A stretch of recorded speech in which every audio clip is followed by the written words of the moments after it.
faly miarabanao any tokantrano andray miaraka amin'ny fandaharana Universe. Gaël Ramila miaraka aminao ao anatin'ity fandaharana mamitsika ity izay andiniantsika ny tenin'Andriamanitra natao anahy natao anao tanora izay andiniantsika ireo fahamarinan-dehibe ao anatin'ny tenin'Andriamanitra. Zava-dehibe ny resantsika androany ary anisan'ny fototra ary andeha hojerevantsika hoe inona ny ambaran'ny Baiboly mahakasika an'izany. Tsy inona izany fa ny elo na ny afobe. Asaika anao tsy hiala fa manambahiny manokana ny fandaharana androany andeha risika hiditra avy hatrany amin'izay.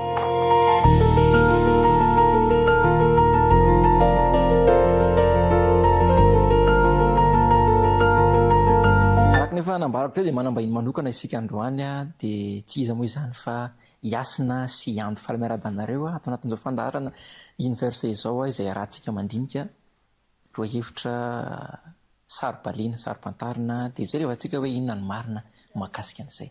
Zava-dehibe araka inteneniko teo ny loha hevitra androany satria anisan'ny tena mapetraka polémika be zany izy io. Dia tsy inona izany fa ny resaka mahakasika ny afobe na ny elo.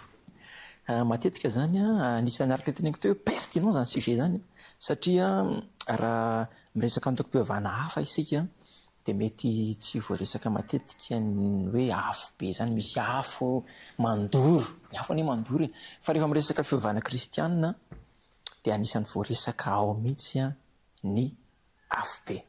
Zao nefa ny zavatra misy mpanolotra anankiray malaza izay antsoina hoe Darwin, mino fa mety ahitsika zany, itsika tanora zany izay izy io zany nanao ny théorie de l'évolution. Rehefa tena nandinika zany izy dia nahita mihitsy hoe zaho izy ohatrany tsy mihevitra amin'ny kristianina satria zao ny zavatra hitako hoe zareo kristianisme zany dia mivoy an'le hoe Andriamanitra zareo be fitiavana.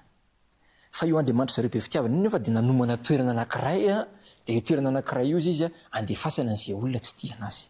Ahoana moa izy ny inoko hoe olona be fitiavana, Andriamanitra be fitiavana io Andriamanitra io nefa izay tsy tia anazy dorany ary. Ary zao ny zavatra niteneniny hoe io dorany ao anatin'ny afo izy dia afo mandrakizay tsy mety levina zany le olona fa mirehatra ao anatin'ny afo dia miaritra fangefirina dia misy kikika dia eritrereto nge zany hoe toerana anankiray misy olona misy afo mirehatra dia misy olona mikikika dia tsy mety may tsy mety levina. Zay zany ny fahitan'ny Darwin an'izany hoe afo be zany. Za zany taloha mialohan'ny tenenanareo dia efa nieritreritra mihitsy mba ohatry ny ahoana ary zany afo be zany satria nampianarina hoe afo be dia fantatra hoe afo kay zany le izy. Dia matetika zany ny olona miresaka hoe rehefa maty ianao dia tonga dia makany amin'ny afo be. Inona ny azontsika resahana satria izay mihitsy zany le avoaka eto. Ya, misaotra ny Gaël nanome fitenenana eo amin'izay hoe afo be izay misy olona koa manana eritreritra hoe lavaka be anankiray izy io mangitsikitsika dia misy afo midedadeda, afo solofara ohatr'izay ilay tenen'olona dia alatsaka ao izay olona ratsy fanahy, tsy mibebaka sy ny izay olona tsy tian'Andriamanitra. Ya, dia ny didy mandefa ny olona ao dia avy amin'Andriamanitra hoe ty tiako alefa ary, ty tsy tiako alefa ary. Dia tsy izay ihany koa fa betsaka ny olona mandahy ny fitiavan'Andriamanitra azy, mandahy n'ilay fotom-pinoana kristianina vokatr'izay hoe sao dia izany ve ny atao hoe fitiavana marina. Ka tena izay mihitsy mantsy le izy. Izay mihitsy le mahatonga ana amin'ny teny satria anisan'ny mahatonga ny olona mandany kristianisma io resaka momba ny afo be io. Dia ao anatin'izay satria izay ilay fomba fijery. Raha ohatra hoe mijery fomba fijerin'olona hafa ihany koa isika dia ohatra hoe raha izaho manokana izao raha mifandray aman'olona tany am-pianarana dia rehefa misy resaka ohatrohatran'izao raha Baiboly dia mba io koa ianao dia tonga teto amin'ny afo be mihitsy ny resaka dia hozy ry zareo hoe ny afo be hozy izy dia rehefa maty ny olona anankiray izay zany ny fiheverana, rehefa maty ny olona anankiray hozy tonga dia raha tsy tian'Andriamanitra izy fa ohatrany hoe manotana hoe tsy mankatody idin'Andriamanitra zany dia tonga dia automatika zany tonga dia any. Dia ohatrany hoe amin'izareo zany izy hoe tsisy fomba mihitsy ve izay ny fantenapetra tamiko hoe tsisy fomba mihitsy ve zany hoe tsy hahatonga anao any fa rehefa manota fotsiny ianao dia tsy maintsy tonga dia any dia eo no nieritreritra hoe ahoana tokoa moa izany raha mahina moa zany Andriamanitra fitiavana nefany a maninana siny ny afo be dia izay mihitsy a no hitako hoe tokony hojerentsika manokana amin'ity an'ity hoe manahoana ny toetran'Andriamanitra misy ifandraisany amin'ilay fisian'ilay afo be ve ilay toetrany hoe Andriamanitra fitiavana izy. Ya, saotranareo any amin'izay fampidirana izay fa azontsika ambara zany amin'izay hoe izay mihitsy ilay hovalitsika eto hoe inona zany ny marina ambaran'ny baiboly satria izay moa ilay resantsika hoe ny fandarana universe dia miresaka hoe inona ny marina araka ny baiboly satria izay zany ny fomba fijery ny ireo ao ry Darwin ao ny olona tsy mino an'Andriamanitra dia manambara an'izay ahoana ny mety fomba fijery ny baiboly mahakasika an'izay. Misy toko sy andininy ao amin'ny Malakia toko 7 zay ngambany andeha hisaritako ny saintsika hidirantsika ao anatin'ilay ady hevitra hoe inona arany ahoana ny fanambarana ny tenin'Andriamanitra mahakasika an'ity hoe afo ity satria anisan'ny fantahina mety hipetraka zany le hoe satria rehefa maty zany a dia any amina toerana tsy hitako maso any le afo be. Dia misy nefa n'izao le miteny hoe rehefa maty ianao dia mandria am-piadanana miadana zay ny fanahiny ka raha ohatra hoe any ary be zany le toerana dia ohatra ny mahalasa saina any zany hoe ahoana moa zany ny hiadanana nefany a any amina toerana mirehatra mijaly. Dia zay zany tena tsara marina satria ny ao Malakia toko 7 dia misy an'izao fanambarana zao. Malakia toko 7 dia ny andininy fa 7:20 faharoapolo ary ny faha 1:20. Asaiko ianao any an-trano mba hiaraka maky aminay zany tenin'Andriamanitra zany. Malakia toko 7 andininy fa 7:20 roapolo ary 1:20 fa indro avy ny andro mandory toy ny fatana fandoroana izy ary ny mpireare rehetra sy ny mpanao ratsy rehetra dia ho vody vary ka dia andoro azy ny andro izay ho avy hoy Jehovah tompony maro ka tsy asiany miangana na ny fakany na ny sampany ary hiposaka aminareo izay matahotra ny anarako ny masoandro ny fahamarinana manana fanasitranana ao amin'ny tanany ary ivoaka ianareo ka hifaly avanja toy ny zanak'omby mifa ary hitsahy ianareo ny ratsy fanahy fa olona venona eo ambanin'ny faladianareo izy amin'izay andro hitendreko hoy Jehovah tompony maro. Inona ny mety azonareo hanampiana an'izay fanazavana izay tenin'Andriamanitra izay ao anatin'izao fandaharantsika izao? Ya, resaka aloha zany eo amin'ilay andiny fa 7:20 ny avakitsika teo hoe fa indro avy ny andro. Eo aloha zany dia efa valiny anankiray tsara hotsindriana ny amin'ny hoe tsy toerana manokana io afo be io tsy ho hitantsika ao anaty Google Map ilay izy fa andro kosa événement zany hoe fotoana zany. Eny tompoko. Fotoana izay voatondro anatanterahana ny fandoroana ireo préare rehetra ny mpanao ratsy rehetra izay no ambarana ato amin'ity andiny fa 7:20 ity ary misy toy ihany hoe iza no manatanteraka Jehovah tompony maro ary iza no anatanterahana an'izany ankoatran'ilay préare sy ny mpanao ratsy misy fanambarana tapany manaraka ny hoe fakany na ny sampany dia tsy iza fa ny faharatsiana fakany faharatsiana dia i Satana.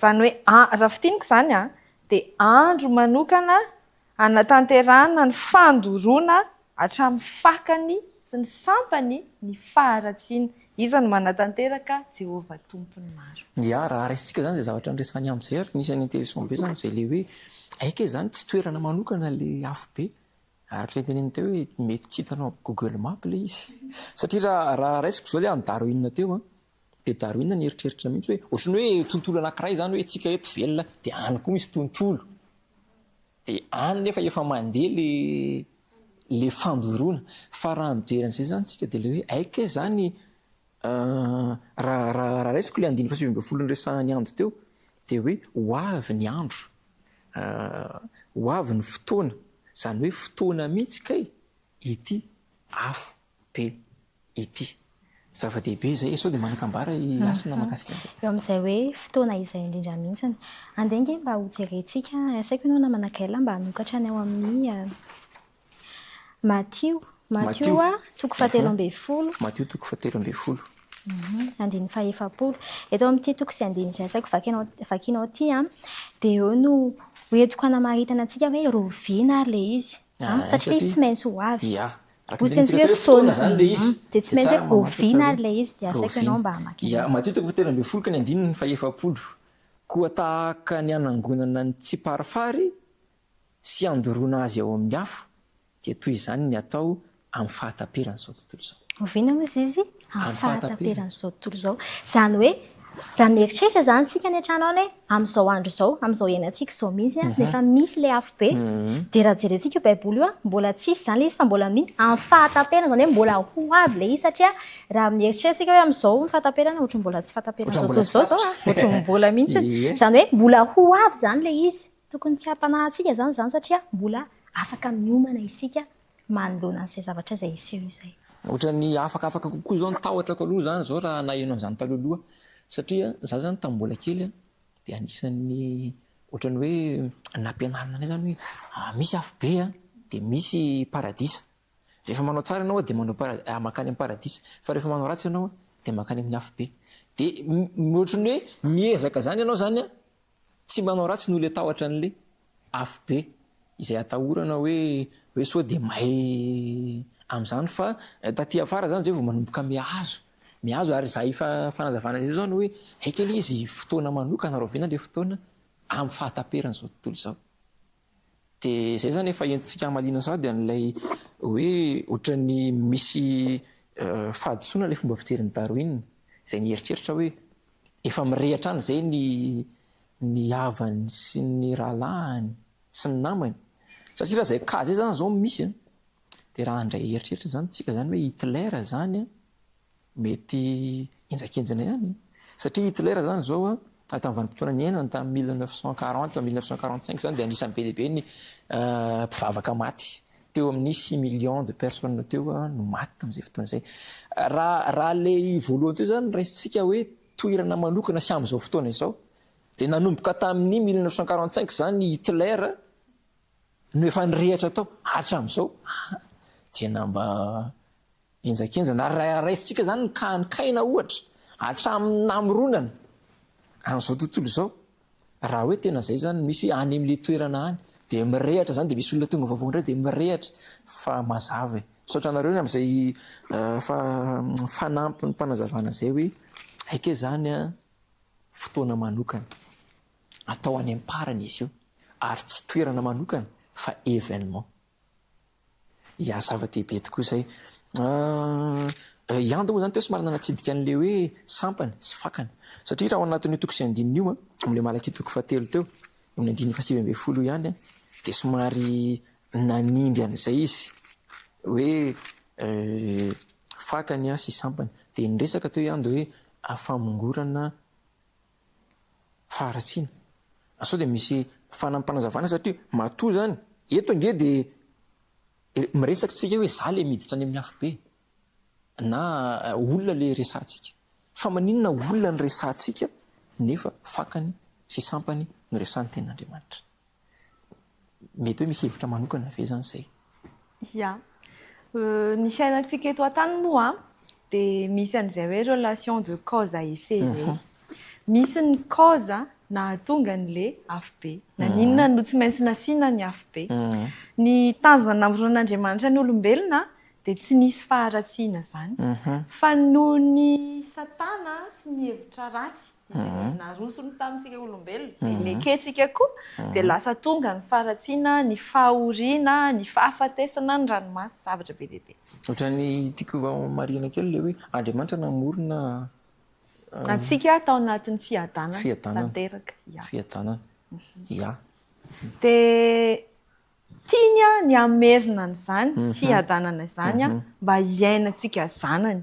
Isika izay novidian'ny rano ny zanany malalany tiany haverina amintsika zany ny fiadanana tanteraka, fanafoanana ny ranomaso, ny fahoriana rehetra. Izany nefa tsy ho tanteraka mihitsy hatramin'ny farany raha tsy fongorana ilay cause, ilay anton'ilay fahoriana sy fijalian'ny olombelona. Any amin'ilay cause zany miataky.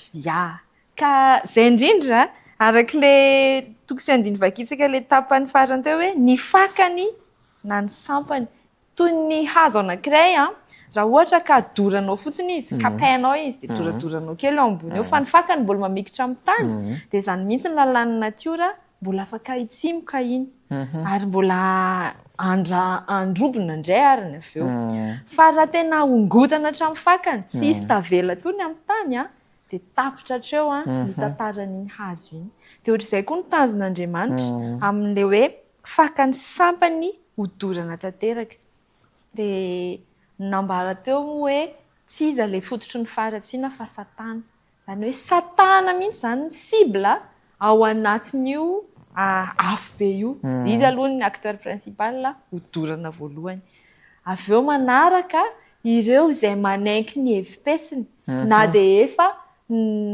nantson'Andriamanitra hoe miala amin'io faharatsiana io aza manaraka an'izany na de fanehoan'Andriamanitra ny fitiavany sy ny fisintomany marobe ary de mbola ny safidy ny anara-dian'ny satana ireo kosa ilay sampany de mbola afaka manohy ny amin'ny hoe misy toko sy andininy anankiray tiako zaraina amintsika eo amin'ny Ezekiela toko 7:30 Ezekiela toko 7:30 Ezekiela toko 7:30 ny andininy 1:10 raha mba afaka Ezekiela toko 7:30 dia ny andininy 1:10 dia zao ny fanambarana lazao aminy hoe raha velona koa ho Jehovah Tompo dia tsy sitrako ny hahafatesany ratsy fanahy fa ny alan'ny ratsy fanahy amin'ny lalany mba ho velona izy miala amin'ny lalan-dratsinareo fa nahoana moa no te ho faty anareo ry taranak'Israely zany hoe ny fisiany io afo be io ary araka nambarinareo tateo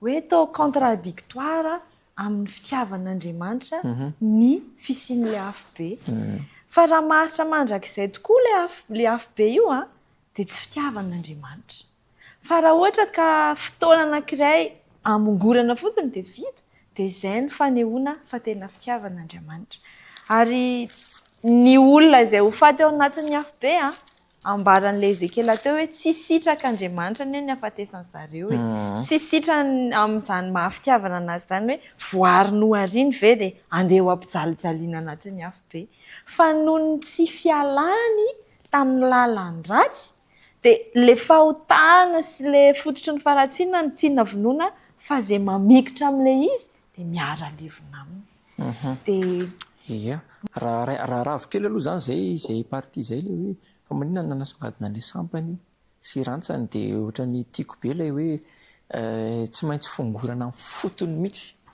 zay vao afaka hoe miara tanteraka ohatran'le exemple niraisiny aminy teo le hoe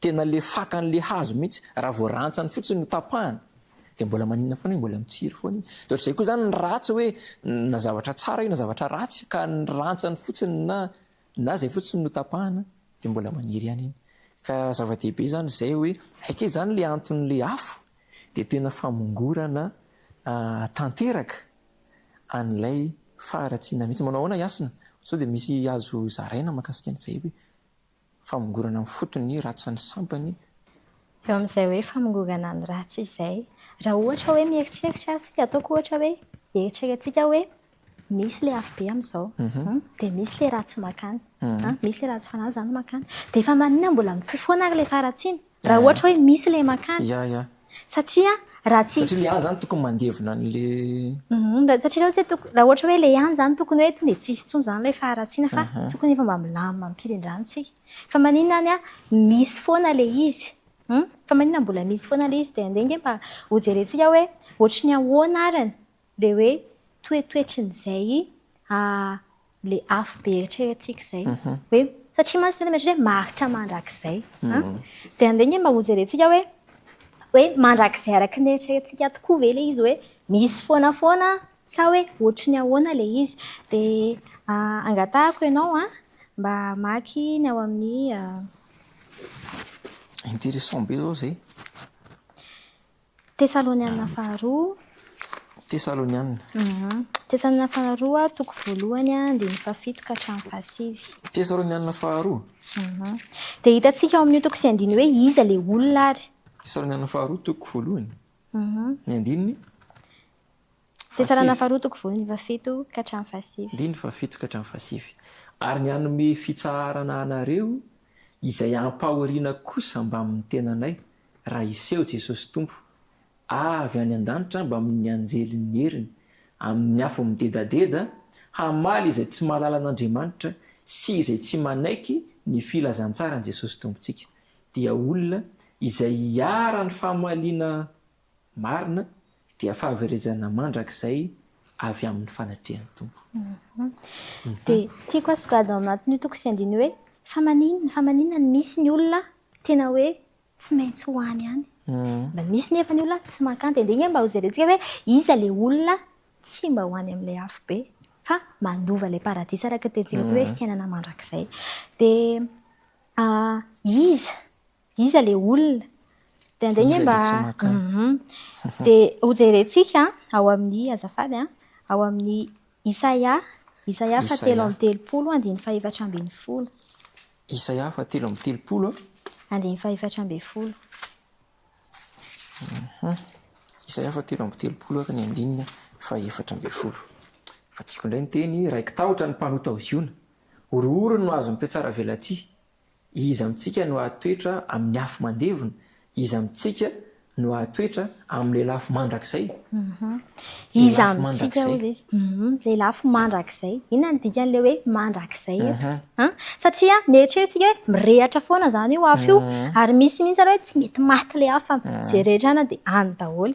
Dia izao miteny mihitsy izy eo amin'ny hoany hoe izy amintsika satria hoe Andriamanitra dia afo mandevona. Matahotra zany olona hoe vao iona amin'Andriamanitra dia manino ho levona satria izy iny afo mandevona. Dia ohatra misy an'izay mihitsy zao tamin'ny ka Mosesy ilay hoe rehefa naseho anazy Jehova dia tonga dia torana izy. Dia indraindray zany lasa misy olona koa manana izay eritreritra izay hoe fa maninona moa zany Andriamanitra jerena avy dia efa matorana anao dia ohatran'izay zao ilay ka misy eto hoe Andriamanitra afo mandevona fa misy karazany kay ilay raha izay zavatra izay. Dia jerentsika hoe iza ilay olona ary iza ilay olona tsy ho any amin'ilay afo be fa handova ilay fiainana mandrakizay izay men'i Jesosy. Dia Daniel dia miteny mihitsy hoe ireo izay endry ozy izy dia mirapiratra tahaka ny kintana mandrakizay dory ary ireo izay mamerina maro amin'ny fahamarinana ozy izy. Izany hoe endry aloha zany ilay olona. Izany hoe ataoko amin'ny teny frantsay mialatsiny hoe juste. Manao ny marina zany ireo olona ireo. Ireo zany ilay manino handova ny fiainana mandrakizay. Tsy ho levon'ny afo ireo. Dia ilay hoe mandrakizay eto ilay tiana ho resany tao amin'ilay teny hoe mandrakizay tsy hoe mirehatra foana io. Efa nazara tamintsika teo aloha kosa angamba hoe mbola ho avy ilay fotoana fa ilay izy fotsiny mirehatra ilay izy mandrapaha araka ilay tentsika tao amin'ilay Malakia hoe mandrapaha tonga ilay rantsany sy ilay fakany manino levona tanteraka. Dia ny tiako marihana zany hoe io fiainana mandrakizay io kay zany dia fanomezana manokana avy amin'ny Jesosy io fa misy condition izy mahazo anazy dia ireo olona izay mibebaka ihany araka ny teny andro teo hoe izay mibebaka ozy izy no anisany andova ny fiainana mandrakizay ary izay mihitsy no amafisina ao amin'ny Jaona 1:15 hoe raha miaiky ny fahotantsika isika dia matoky sy marina izy ka mamely an'ny fahotantsika ary manadio antsika ho afaka amin'ny tsy fahamarinana rehetra. Misy dingana rana zany eto hoe miaiky ianao. Ianao zany tsy vitany hoe mahafantatra fotsiny hoe tsy mety ataoko ity fa dia iova. Non, tsy izay. Fa hoe miaiky mihitsy ianao fa mpanota ianao kanefa mila an'i Jesosy ianao eo anatrehan'izay rehetra izay. Ary izay no tena ilaintsika an'i Jesosy ny hamonjy antsika ao anatin'ity tena niota ity satria tsika rehetra mpanota daholo tsy misy zany hoe marina dia iray azy. Raha ao anatin'ny vehivavy arivo tsy misy marina iray azy fa anatin'ny lehilahy arivo kosa ozy dia iza marina Jesosy Kristy rehetra. Ia, zava-dehibe tokoa izay nambarany asina izay ny amin'izay hevitra hoe mitohy amin'ilay any amin'ny teo zany izy hoe ho fongorona mihitsy ilay faharatsiana. Dia hoy izy hoe ilay lafo mandrakizay ilay irehatra dia iza ny tsy makany izay marina izay juste. Iza ny makany dia izay mifanohitra amin'izay. Izay zany raha ohatra hoe hitsiana ilay izy fa anisany nanaitra teo ilay hoe aike tsy mandrakizay ilay tsy ilay afo akory kay zany no mandrakizay ary anisany hitako hoe manamarina an'izany ihany koa ilay nitenenan'ny Malakia 7 ilay 9 fototra teo hoe andoro azy ny andro izy ka tsy misy miangana dia mandra-pahatonga anazy ho lavenina eo amin'ny andininy fa 1 lasa lavenina matoa ny zavatra anankiray lasa lavenina dia tsy hoe mirehitra mandrakizay tsy hoe zavatra mirehitra mandrakizay akory dia ho lasa lavenina fa matoa lasa lavenina dia efa maty le afo zay vao lasa lavenina ka eto zany dia entintsika hanehoana ihany koa hoe tsy mandrakizay kay ilay afo mirehitra fa mandra-pamongorana hatramin'ny fakany rehefa tapitra vohonitra hatramin'ny fakany zany ilay faharatsiana le sampany dia mijanona ny afo tena zava-dehibe izay satria ohatra ny mampahatsiaro ihany koa ny tantarany Sodoma sy Gomora satria resaka zany zao tsika teo hoe ho an'le satria nisy hoe ny olona nanao ratsy izara le vonina olona nanao ratsy inona no mety azontsika ambara satria ohatra ny maneho an'izany zany zao ny tantarany Sodoma sy Gomora. Za manana ambara kely makasika an'le valin'izay fanontaniany sezay fa sady koa fanamafisana ny nambara miasina ny amin'le hoe samy efa nanonta izy rehetra Jesosy irery no marina.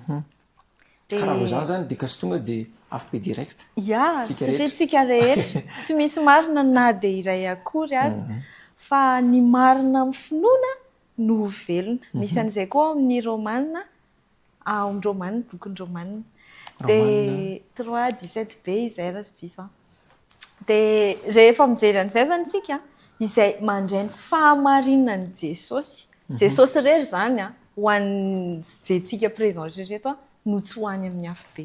Kanefa raha manaiky miaiky ny fahotantsika isika hanambarany asina teo ihany koa izay dia manantona ny Jesosy izay miady ho antsika ao an-danitra ao ankehitriny dia mitondra ny fahotantsika izy manadio ny boky fitadidiana misy firaketana ny ratsy rehetra vitantsika manko ao an-danitra ao ary ankehitriny Jesosy dia miasa amin'ny fanadiovana an'izany ka izay manaiky manantona ny Jesosy ankehitriny eo amin'ilay Ezekiel ny vakiantsika teo ny tapany faharoa dia miteny hoe mialà amin'ny lalan-dratsinareo. Raha fakafakatsika ilay hoe mialà vanim-potoana ankehitriny. Izany hoe ankehitriny isika no mila manantona ny Jesosy ilay miasa ao antsika ao an-danitra ao mba ho diovina ary mba ho tonga eo amin'izay hoe marina izay, mba ho tonga eo amin'izay hoe juste izay. Raha ny action antsika fotsiny tsy possible ny hoe juste tanteraka fa tsy maintsy mila ny Jesosy ary manantona ny Jesosy mba hanafy antsika ny fahamarinany ka ahafahantsika miala ao anatin'ny lisitry makany amin'ny afo be.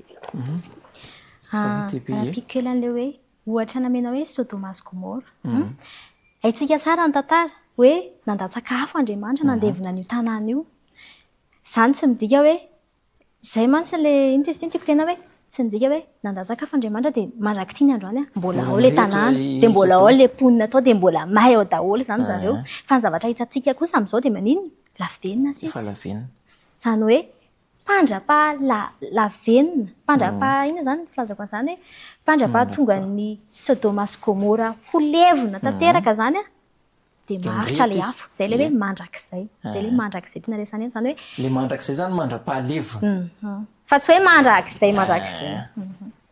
Zava-dehibe tokoa izay zavatra nitsirina izay hoe raha tena izay tokoa ary ilay izy hoe mirehitra ao foana dia tokony mbola nirehitra tao ny Sodoma sy Gomora ny olona tao fa tsara be izay fanampin-kevitra izay ary te mandray zavatra be amin'ilay teny niamby teo ilay hoe aika tsika zany satria raha les conditions ilay hoe makany amin'ny afo be zany dia izay tsy marina dia nefa ny araka ny teniny teo hoe tsy misy marina nge fa izay no mazava-dehibe an'i Jesosy araka ilay nambaranao teo ary izay no tiana zaraina aminao any tokantrano any hoe aika izany na dia eo aza ilay hoe tokony afo be direct isika araka ny tenentsika teo hoe mbola amin'ny fotoanany izy io dia misy azo atao dia n'izao ankehitriny mialà amin'ny lalan-dratsinareo. Zava-dehibe afatra ao antsika sy anao zany mba hiala amin'ny lalan-dratsintsika isika satria mbola azo ialana ka izany ny afo be araka ny tenena teo hoe ny marina no tsy makany tena zava-dehibe ao anatin'ny ivony tsy ataoko hoe tena ilaysika ny mahatakatra an'ilay hoe satria tsika teo ny teny hoe ohatrany hoe tsy fitiavana zany Andriamanitra satria sady manisy afo be izy ho an'izay tsy tia azy. Efa mivalitsika moa zany teo hoe aika le antony ametrahana an'le afo tsy hoe akory hoe sy tsy tiako dia alefako ato fa mba hoe amerenana amin'ny laoniny an'ilay fiadanana sy amongorana tanteraka an'ilay fahotana le faharatsiana. Ka eo amin'izay mihitsy le hoe Andriamanitra sy io fitsarana io ahoana ny mety hoe anehoana hoe mbola fitiavana Andriamanitra ao anatin'izany satria izay manko zany isan'ny tena ady hevitra be sy mampisy anina be ohatrany tsy mety kosa hoe Andriamanitra fitiavana nefa mampijaly.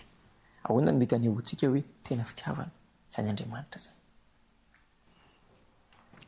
Ny ho ahy manokana ny entiko amalinan'izay toy ny zanaka ao an-trano raha manabe zaza anankiray isika dia mety misy fotoana io manao izay mahafinaritra antsika manka to misy fotoana nefa mifanohatra amin'izay dia arakaraky ny zavatra ataony koa no entintsika hitondrana azy.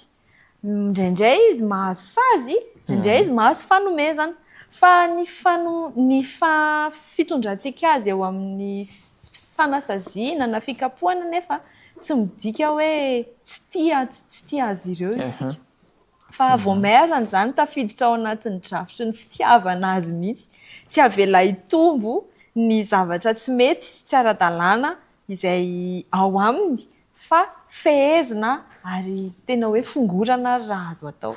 Dia raisiko référence ihany izay ny amin'ny hoe hanohy ny fitiavan'Andriamanitra fa toy izao ny tiavan'Andriamanitra izao tontolo izao mihitsy ny tiany ary ny faharatsiana izay mahatonga ny fahoriana eto amin'izao tontolo izao dia ho fongorany dia fanehoan'Andriamanitra an'ilay fitiavana zany hoe famongorana izay zavatra mampahory ny zanany.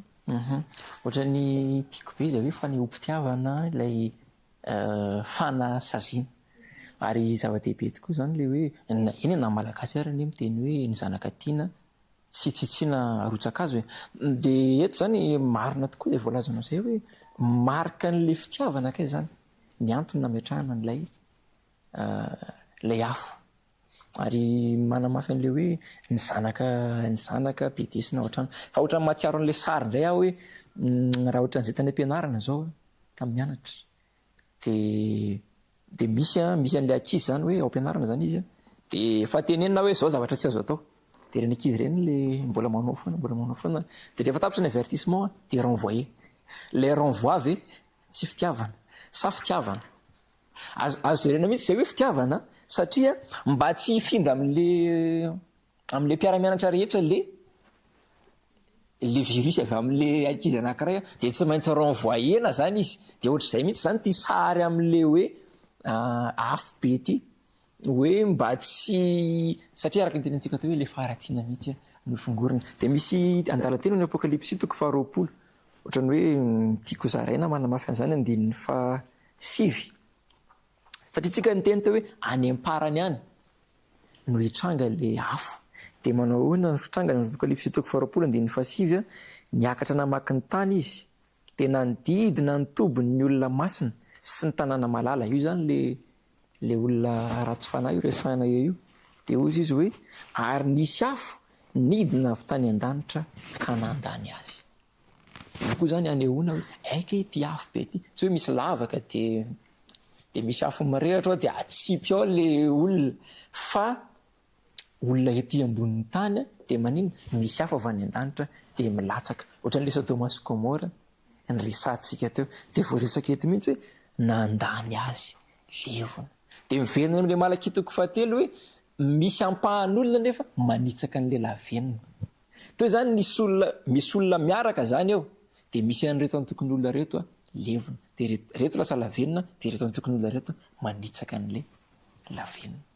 Zava-dehibe fitiavana zany le hoe ny zavatra tiana songadina anatin'izay zany dia le hoe mbola fitiavana ny famaizana ary mbola fitiavan'Andriamanitra ny antony nametrahana n'ilay afo be araka ny tenentsika teo hoe matory renvoyena ilay ankizy anankiray fitiavana izany fa andesika hifantoka eo amin'ilay hoe fitiavana anahy, fitiavana anao mba tsy ho voaro ao anatin'ny faharatsiana. Dia mba hifantoka amin'izay fitiavan'Andriamanitra izay. Ohatran'ny te-hiteny be asina hitako. Ao anatin'izay mihitsy hoe angafika ianao mba hamakiny ao amin'ny Petera faharoa toko fahatelo. Andiny fahasivy sy fahafolo. Petera faharoa toko fahatelo. Andiny fahasivy sy fahafolo. Andiny fahasivy sy fahafolo. Zao indray fanambarana ny tompo tsy mahela ny teny fikasany. Araka izay ataon'ny sasany ho fahelany. Fa mahari-po aminareo izy ka tsy tia nisy ho very fa mba ho tonga amin'ny fibebahana izy rehetra. Fa ho tahaka ny mpangalatra ny andron'ny tompo. Ary amin'izany ny lanitra dia ho lasa amin'ny firimorimoana mafy ary ho levon'ny afo ny tena ny zavatra rehetra ka ho dorana avokoa ny tany sy ny asa izay eo aminy. Manamafy ny zavatra lazainao teo ihany hoe Andriamanitra dia fitiavana. Ho tonga ary ilay fotoana io, tsy maintsy ho tonga io, tsy maintsy izy izany na tiantsika na tsy tiantsika. Kanefany mbola manome fotoana izy. Izay ilay teneniny ao hoe tsy mahela ny teny fikasana izy nataon'ny Andriamanitra. Mbola manome fotoana izy satria tsy tia nisy ho very, tsika rehetra tsisy tia nisy ho very, fa mba ho tonga amin'ny fibebahana. Izany hoe ilay fotoana mbola omenanao izany, ny androm-pahavelomana mbola omeny Jehovanao io izany dia mbola ataovy toy ny hoe fotoana manokana tian'Andriamanitra ianao mbola ho tonga, mbola ho isan'ilay marina rehefa tonga izy. Indray ny fitiavan'Andriamanitra. Fa tena maharitra koa ilay fitiavan'Andriamanitra sa ahoana ozy nareo? Ohatran'ny nenay ao an-trano izao fitaizan'ny dada sy nenay anay dia hoe intelo ihany izay miteny anareo. Teny izay voalohany manaraka, teny faharoa tsy mbola manaraka ihany fahatelo. Tonga ny notamy voakapoka na voasazy izy ohatr'izay. Nen'Andriamanitra nefany nanomboka hatramin'ny namoronana an'izao tontolo izao izy nefa niandry ny bebahan'ny olona tsirairay avy. Ary tena hoe tsy ilay afo be fotsiny ihany faneho-pitiavana fa ilay fotoana fendrasana aisy ianao hibebaka. Tena hoe fitiavana infinite love ozin'ilay titrana hira ireny hoe tena mandrakizay. Dia ohatran'ny hitako be mihitsy ilay fahatanteran'ilay fitiavana mandrakizay no hitiavako anao. Dia izaho nandrasana aty amin'ny 2026 aty hibebaka. Nandrasan'Andriamanitra tena faharipo tsy takatry ny saina ary fomba fanehoan'Andriamanitra fitiavana hafa mihitsy. Misaotra betsaka ny ando sy asina amin'izay faneho-kevitra izay etỳ am-paraparanana dia manindry an'izay zavatra nazavainareo teo izay. Fa aika izany mbola famondaam-pony izao 2026 izao ny havelomako satria tsy natokana ho any amin'ilay afo be mihitsy ka izany. Isika velona amin'izao ary izay no tiana hampahirizanao ny atokantrano any. Fa mbola omena fotoana hibebahana sasy ianao. Mba ho isan'ireo izay andova paradisa. Mba isan'ireo izay ho marina tsy ho levon'ny afo. Satria araka ilay nitenenina teo hoe fitiavan'Andriamanitra ngena nasiana an'ilay afo. Tsy hoe akory hoe te handoro antsika izy fa ilay faharatsiana no tiana ho esorina. Ka aza mifikitra amin'ny faharatsiana. Satria matoa ianao izany raha tia hifikitra amin'ilay faharatsiana dia tsy maintsy makany ianao. Matoa ianao lasa tany dia ilay faharatsiana izay tokony ho fongorana no nifikiranao dia tafaraka tamin'iny ianao. Ka zava-dehibe arak'izay satria tena fitiavana io Andriamanitra io. Mbola manome androm-pahasoavana ho anao, manome androm-pahasoavana ho anao izay ahafahantsika mibebaka. Ka mamerina an'ilay resahanareo teo aho izany hoe ho anahy manokana izany izao dia tsapako hoe mbola misy fibebahana. Fa tsy hifantoka any amin'ilay hoe afo mandoro fa hifantoka eo amin'ilay hoe fitiavan'Andriamanitra. Etỳ am-pamaranana sao dia misy hafatra tianareo ampitaina ny amin'izay zavatra ny resahantsika izay. Teboka roa no mba tiako hamarana anazy Gaël. Teboka voalohany dia ny hoe filazantsara io resaka afo be io. Trano vaovao mahafaly. Vaovao mahafaly mihitsy.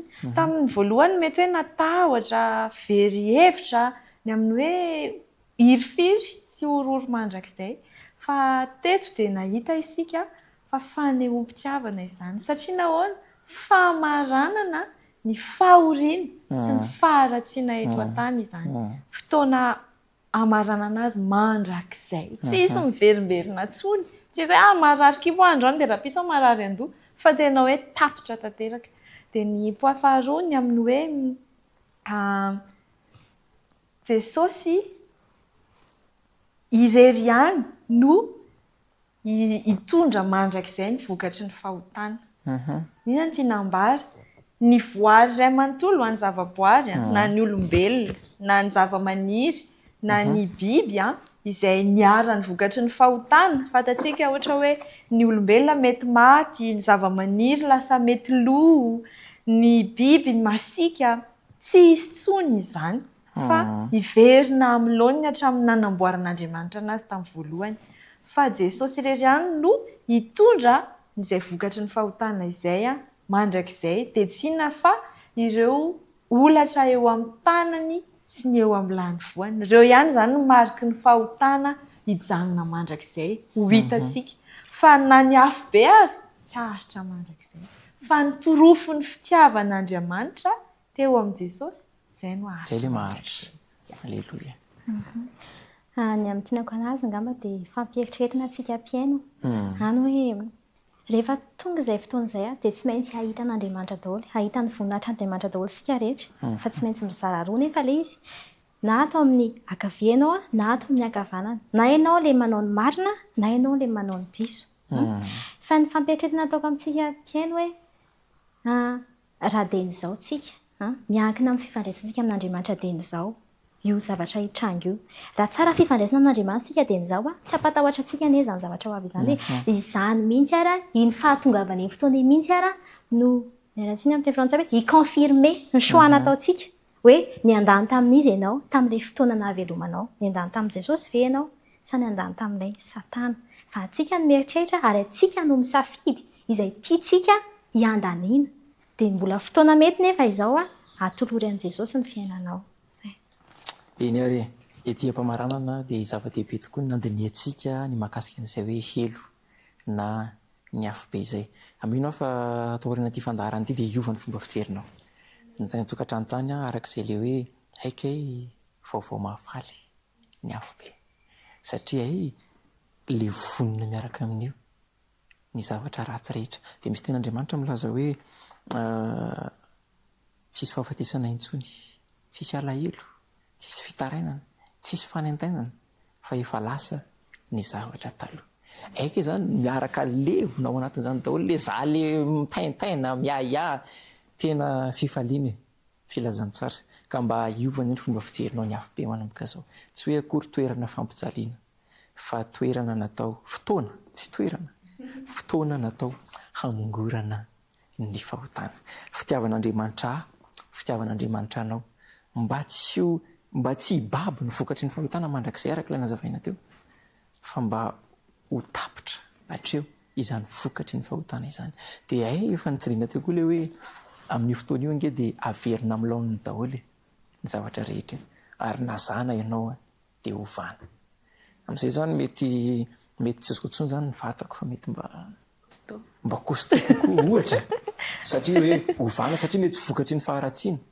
Izay zao na tonga ilay andray ohatra antsika hoe ny olona taloha maharitra 70 taona, 100 taona, 700 taona ery Adamo, fa vokatry ny fahotana dia mbola mitondra an'izay vokatry ny fahotana izay zany tsika hatramin'izao. Dia amin'izay fotoana izay nefa tsika averina amin'ilay hoe tsy 700 taona fotsiny fa velona mandrakizay. Zava-dehibe izay fa nefa ny tena tsara ihany koa manindry an'ilay nazavainy Asina teo hoe mbola fotoana mety ho aisoanao sao androm-pahavelomana izao anomanana an'io mandrakizay io. Ka ny andro izay nomenanao dia araraoty ny andro azo anaovantsoa fa mandalo izao fiainana izao. Koa asaiko ianao mba hiaiky ny fahotana eo amin'i Jesosy, mba hiantehitra eo amin'io Jesosy io izay tiako be ilay fanamarina teo hoe izy ihany no hitondra marika ny amin'ny vokatry ny fahotana. Dia ilay olatra eo amin'ny tanany sy ny lany voany tamin'ny nahafatesany teo amin'ny hazo fijaliana. Efa niresantsika teo aloha fa mariky ny fitiavana avokoa izany rehetra izany. Tia ampaheranao amin'ity androany ity.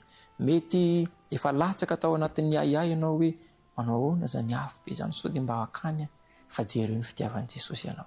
Fa tsy tia nisy overy na za na ianao fa toy izao ny tiavan'Andriamanitra n'izao tontolo izao nomeny Jesosy izay hitondra mandrakizay an'ilay olatra mba tsy ho very ianao izay mino fa hanana fiainana mandrakizay. Izay indray no manakatona tanteraka izao fandaharantsika izao ary misaotra nyreto vahiny reto indray mino izay fa mbola hiaraka aminay eto nareo amin'ny fotoana manaraka. Ity am-pamaranana dia manasana ao hatrany amin'ny herinreto izao dia mbola isy fandiniana manokana indray ataontsika ho fanohizana ny fianarana ny tenin'Andriamanitra. Fa ity am-pamaranana dia andeha isika hiaraka hivavaka hiandona mba no andeha ampiraintsika amin'ny vavaka farany. Vavaka isika. Indray tsara sy masina indrindra izay mitoetra ny an-danitra mankasitraka anao ny amin'ny fotoana nomenao anay nandiniana ny momba ny afo be. Jesosy misaotra betsaka na amin'ny asa ataonao an-danitra ao anay ankehitriny mba hahafanay tsy ho tafiditra any amin'izany. Ampio izay rehetra Jesosy izay manaraka izao fandaharana izao mba hiafinao aminao, mba hitady anao, mba hanenky hiala amin'ny lalan-dratsinay. Irao ny fanahinao ampafantatra anay ny amin'ireo fahotana izay tokony hibebahanay. Tario izay azoto andinika ny teninao ahafantaranay koa ny tsy tokony ataonay rehetra sy izay tokony ataonay. Ny tohan'ny fiainanay dia apetraka eo am-pelatananao Tompo tsara mba hiara-dalana aminay ianao ary matoky izahay fa ianao no miantoka ny fiainanay ka hitondra anay ho any amin'ny fiainana mandrakizay izay tsara indrindra efa homaninao ho anay tsirairay avy. Dia nitahy manokana ny Gaël izay mitarika izao fandarana izao ho amin'ny aneny fanahinao ary ampahery indrindra ireo izay manaraka ny fandarana koa ianao. Amin'ny anaran'i Jesosy no angatana ny vavaka. Amen.